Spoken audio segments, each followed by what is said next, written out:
Welcome. How's it going, my friends, my people, Facebook Live out there? I'm here to talk about a topic that is very near and dear to my heart today, especially to kick off your Monday, which really Monday for a long time in the community has been a day where I'm really focused on setting your week, setting your month, setting things up right. In fact, I used to focus on calling this the most important hour of your week, which I still feel like the first moments on your Monday morning where you're doing your thinking, you're doing your planning, all those things are the most important things you can do.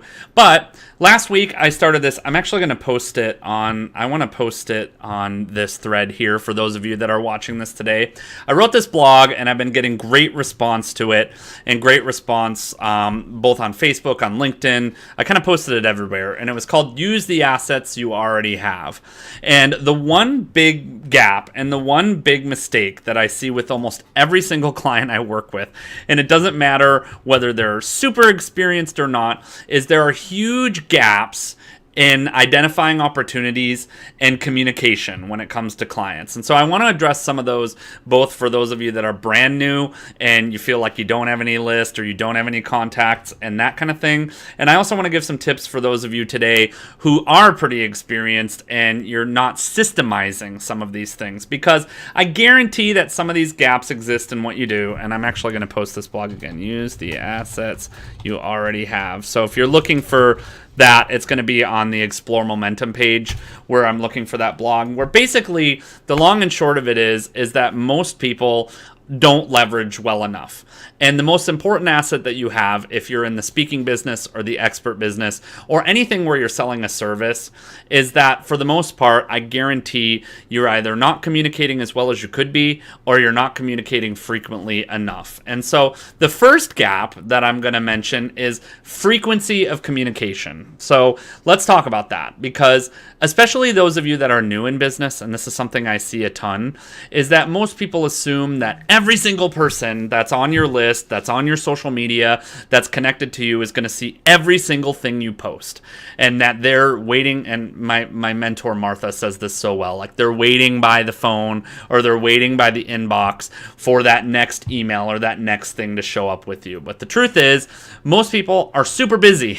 And on top of that, you got things like the Facebook algorithm that are working against you. You've got things that are sometimes waiting to see how that content performs. Like the algorithms in particular are looking for how many comments are you getting? Are you getting likes and shares? Do people seem to like this video or this content or these things that you're doing or not? And if not at that point, then you're probably not gonna, people probably aren't gonna see those things anyway. So frequency in your communication really matters.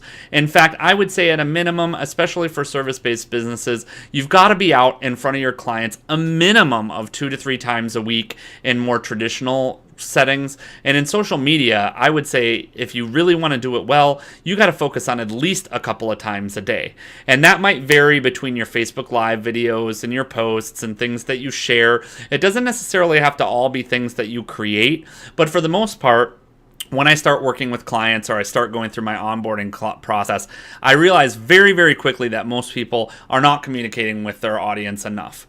And that leads to the second big gap in communication, and that's cross-channel communication. So a lot of people, especially those of you that have focused on being list builders, which is still what you should do. It's still your primary goal to build databases and to build lists of contact information.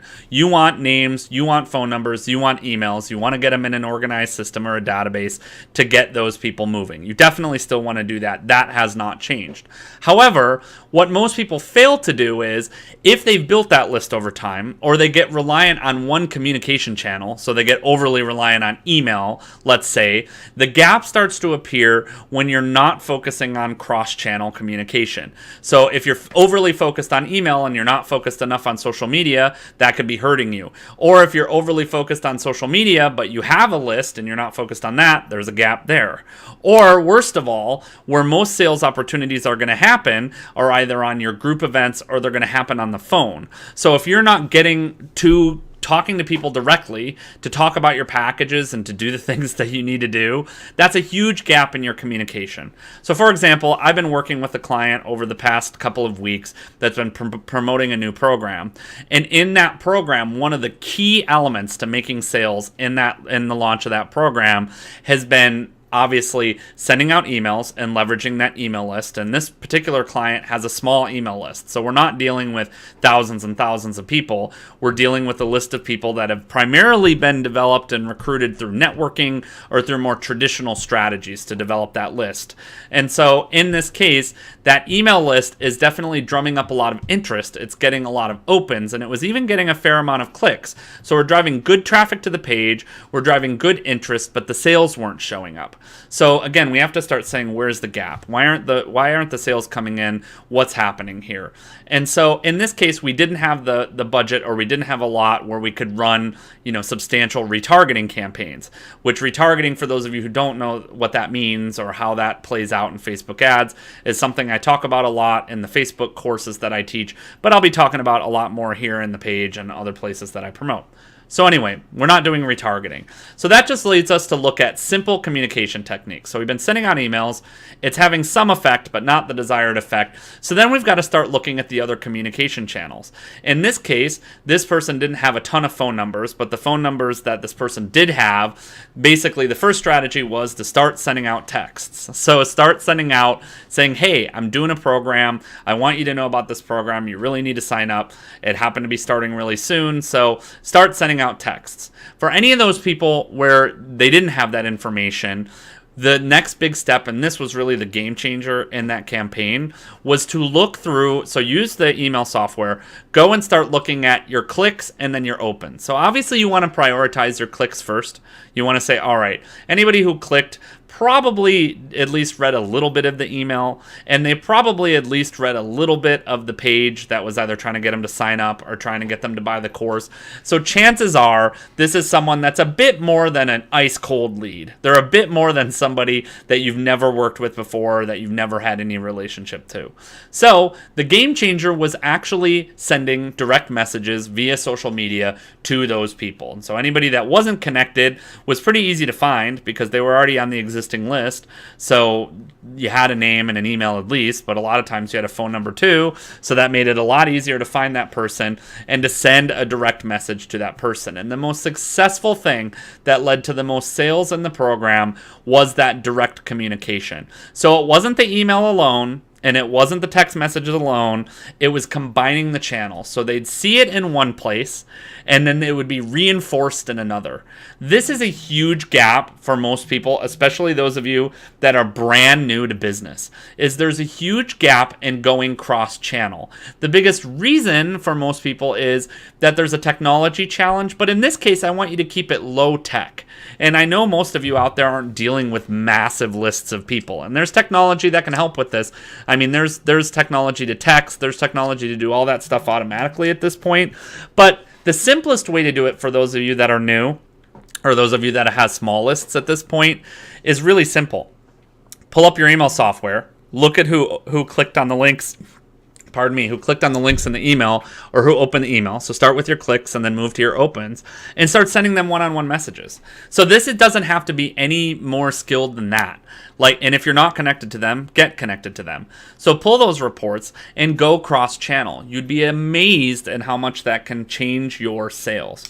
Oh, Julia's out there. Hey, Julia. She says, I have several gaps. I don't use email very often anymore. So obviously, if you're not using email as regularly, email is still the primary driver of sales conversations, really. Obviously, the sales are going to happen either at your live event, at your webinar, or on the phone. That's where the sales are normally going to happen. Doesn't mean that you can't drive sales through retargeting campaigns and all that stuff. You can, but especially for most packages, those are generally the top priority of where sales are going to happen, and then more can happen later on. But you mentioned you need to start targeting a new group of folks. Most of mine came from a previous incarnation in business. I need younger people on my list and haven't figured that out yet. So again, this is another opportunity where you have to develop a cross-channel strategy. So it's probably going to start by doing some market research. So where are your young people hanging out? What types of groups do they join? So for me, this is somewhere where I use something like the Facebook Insights tool. For those of you who haven't used Facebook Insights, even if you're not placing Facebook ads, Insights is a phenomenal tool for you to get in and do some market research to say, all right, I'm looking for this age, this type of person. I want to understand what types of pages they like, what type of content they develop. And then from there, I'm going to start joining groups. I'm going to start following pages. I'm going to start engaging in conversation. So the goal of those conversations, again, is obviously, since I'm engaging them on social media, I've got to, over time, start getting them into my other communication mechanisms. So I'm going to try, and this is the most standard type of marketing, I'm going to try to get them to opt in for something. I'm going to try to create something that's interesting enough or compelling enough or that gives them enough benefit to get them to opt in. And then at that point, I've now got two channels. I can communicate with them via social media, and I can communicate with them via email. So that's your common list build strategy that we're talking about there, the thing that most people in the world are familiar with. And you need to develop skills with Messenger. In this, don't even focus on it being highly skilled. It's literally just go to someone's profile on Facebook and send the message. Like, just click send message and send the message and get in conversation. For most people, that Facebook message, because it's going to come through to their phone and that type of thing, is almost just as valuable as a text message.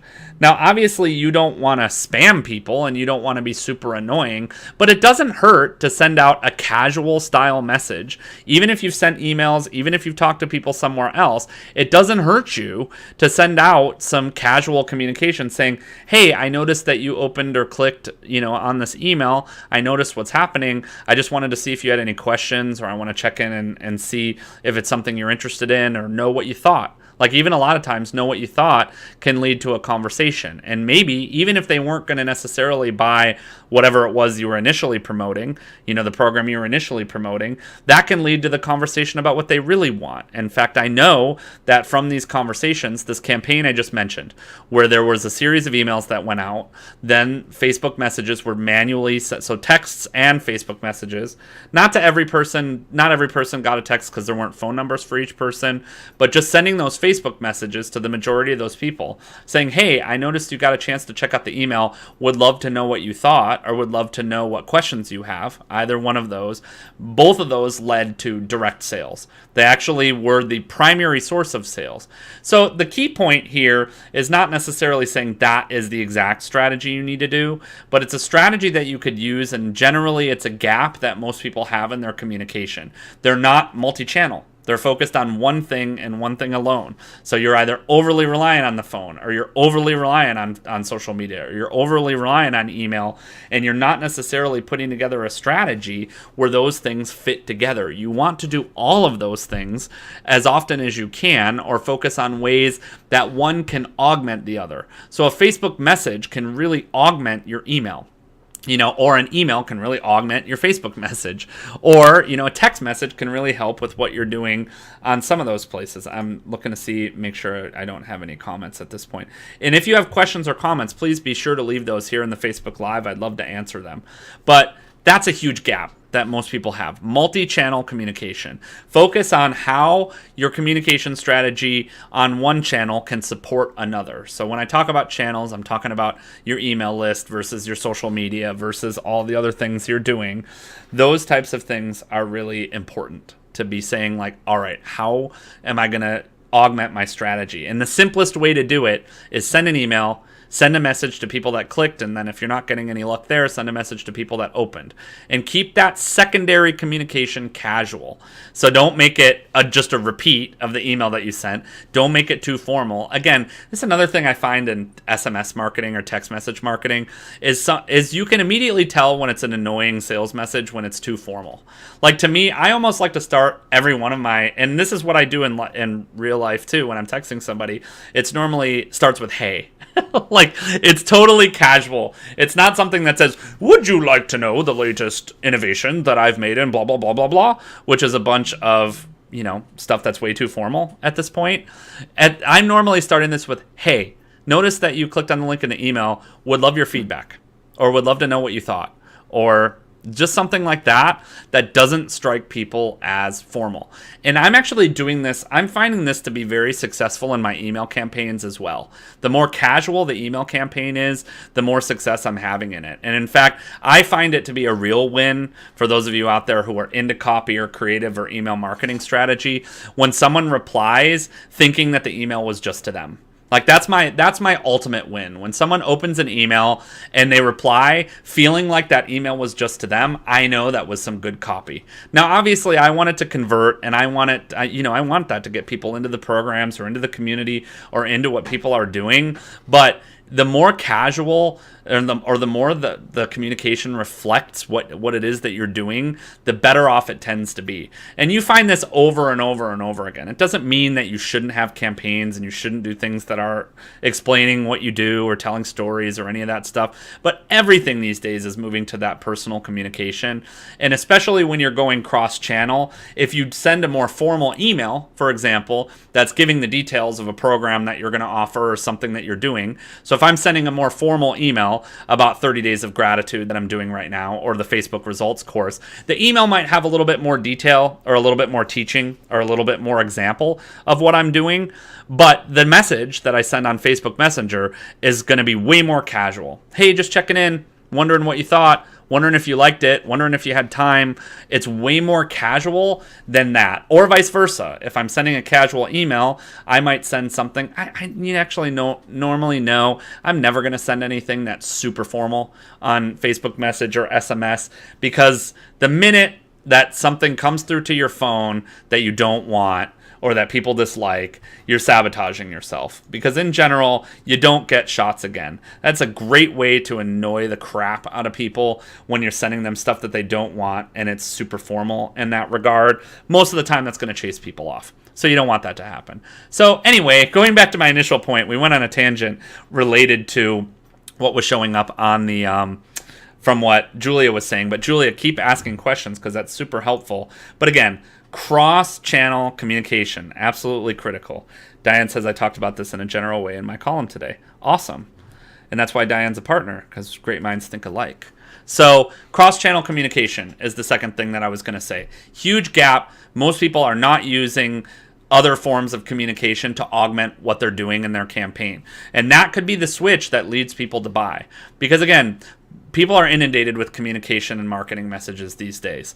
I've had tons of people saying, like, it feels like the world is falling down because things aren't working as easily as they used to. And the reason for all that stuff is competition. Competition is the big reason all these things have changed.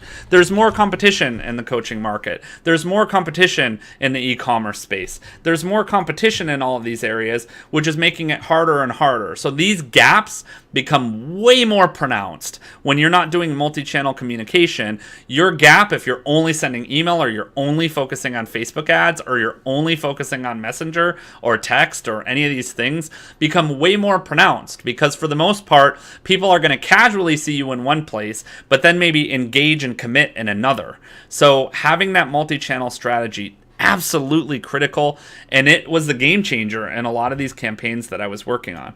So again, feel free to ask questions while I'm here. That's why I do these live. I am live. I am reading the comments. Actually, I have the comments in 3 different pages, and I realized I didn't have my group open as well. So I'm opening the group so that I make sure that I'm seeing all the comments. But thanks for Julia and Diane. So that's gap number 2, is that cross-channel communication isn't necessarily happening, and frequency isn't necessarily happening. So from there, then it's moving on to the next big gap, and this is really the biggest one, is some people like to do this thing where they basically either try to sell too aggressively and they try to move into it too fast, or they hold off too long before dredging up the interest in trying to get people into an offer. So timing is really what I'm focused on. Timing is probably, after multi-channel communication and after frequency, is the next biggest gap in communication that causes huge distress in campaigns. It causes lack of sales. It causes things to drop. And that's because the timing is off. And so the timing hasn't really changed much since I started doing email marketing 11 years ago and was really focused on that. You've still got to do the same things, and you're still driving people through the same phases. On my radio show or in other content that I've done done in the past, I refer to these things as interest, action, and conversion. So there's an interest phase where you have to make sure that people care about what you're talking about or what you're offering or what you're doing. There's requesting them to take an action, whether that's click a link, watch a video, respond to you, communicate, any of those things. That's an action. And then obviously the conversion is getting them to either take the offer or take a step towards your offer. So conversion means you've asked them to take an action, they actually take that action. Now conversion from a solely internet marketing space can mean sales, but I like to think of every step I'm asking someone to have an interest phase, an action phase, and a conversion phase. So breaking that down more simply, it works out to: are you interested in this thing? Are you willing to do something about that? Are you willing to commit to changing that? So that's the best way in simple language. Again, let me repeat those. Are you interested in this thing, or do you care? I like to ask it that way too. Are you willing to take an action, based on your interest? And then are you willing to commit to changing? Or are you willing to commit to taking to really going to the next place? There's a difference between the conversion and the action, because the action tells me, all right, you're interested enough to do something, but it might not mean you're interested enough to be a customer, or it might not mean that you're interested enough to really be committed. Plenty of people are willing to click a link but not buy something. You'll see that often. In fact, it's exponentially higher than those that'll actually click a link and are really willing to take action. A lot of times you have to reinforce that with the multi-channel communication and the things that I'm talking about. And so from there, you have to be willing to look at your strategy and say, all right, is my timing appropriate? Am I trying to get people to take an action before I get them interested? Am I trying to convert people before they've even proven they'll take an action on something? Or most of all, am I just selling them anything? Like, if you're in business, a sale has to happen at some point. And I understand with how competitive the market is right now and how a lot of people are scared to really dive into the sales pool right now, that a lot of people either hold off too long or they get desperate and they jump into things too soon. So that interest action conversion guide, which is really saying every step of the process, you still have to drum up interest, you still have to request an action, you still have to convert. That has to happen everywhere. So in this case, that can really help you say, is the timing right? So to review what we talked about today, the biggest gaps that I'm seeing right now today in client communication and how to fix them. Frequency. You probably, I almost guarantee it, need to be communicating with your contacts more. And you're probably not communicating enough. I would guarantee 99% of you that are watching this live or watching this on the replay don't communicate with your people enough. That's probably the truth. And then second, from there, you got to communicate with them in multiple ways. You have to be multi-channel. You can't just do email. You can't just do messages. You can't just do phone. You want to make sure that you have a multi-channel strategy. Don't over leverage on one. You might have one thing that gets the ball rolling, but you want to make sure, again, like the example I gave of send an email and then send a message to those people that click or open the email, which again gets them on multiple channels and keeps that message in front of them. And of course, be careful not to be super annoying or spammy. Focus on your language there. And that's something we can talk about later this week or on future sessions, is what should that language look like. And if you want that, make sure that you tell me. I want to know, I want the language course. So post that in the comments if you're watching this live or on the replay, like you want to talk about specifically what to say. And if I get a lot of that, then I'll talk about that sooner rather than later. But you have to tell me you want it, because that's what we're going to do. And then third, from there, the timing of your campaigns. Is the timing right? Making sure that you do have an interest phase, you are requesting an action, and then you're testing their commitment and you're seeing if they convert. That interest action conversion really helps, and I think about that on all of the actions that I take and how all of those things are structured in what I'm doing. But most lost opportunities are happening at that really simple level of, oh, well, I sent an email and then the email didn't work, and then I never communicated again, or I didn't communicate frequently enough, and then that walked away from the table, or that sales opportunity was gone, or those things didn't happen because I wasn't focused on those gaps. It's the biggest thing. And at the end of the day, obviously, all of us are doing these things as entrepreneurs and business owners because we want to grow our list, we want to find more people, we want to make more sales of the things we're doing. And I know specifically in these examples that just identifying those simple little things, simple little tweaks, yeah, it took a little time to send out those messages and craft something that was decent and personalized, but at the same time, that resulted, we went from, 2 or 3 sales up to something like 17 from that. So just making that switch in what we were doing made an enormous difference in how that was performing. Talk about it sooner than later. Julia said that. That's awesome. So if you're interested in that and you're watching this, and I'm going to send this to my people as well, you're going to see some cross-channel, which I've been doing a lot of lately, where you see blog posts or those types of things, then you got to make sure that that's happening. And so if you missed the blog again and you're watching this, go through the Explore Momentum page. I posted the blog on the comments of this video. So if you didn't see the blog, catch the blog there. If you're interested in the what to say, we'll talk more about that in future sessions here. And if you're wondering what's going on with me, shoot me a message if you're watching this and let me know what you need or what you want me to cover in these future sessions. And I know, again, a lot of you that are watching these things are already in the courses. You're in 30 Days of Gratitude. You're in Facebook Results. And then today, I got something exciting that's going to be coming up in the next couple of weeks with a partner of mine that really focuses on what I love, which is this expert in speaking business. So I know a lot of you want to keep up to date on those things. So post in the comments, what do you want? How can I help you? And make sure to close those gaps in your client communication. Focus on it this week, even doing a small test of saying, I'm going to send an email and then I'm going to send a message afterwards. Or I'm going to make a phone call and then I'm going to send an email or a text afterwards. Or just focus on that multi-channel. I guarantee you, if you do this consistently, it will make a difference. And it can make an enormous difference if you do it right. Talk to you soon.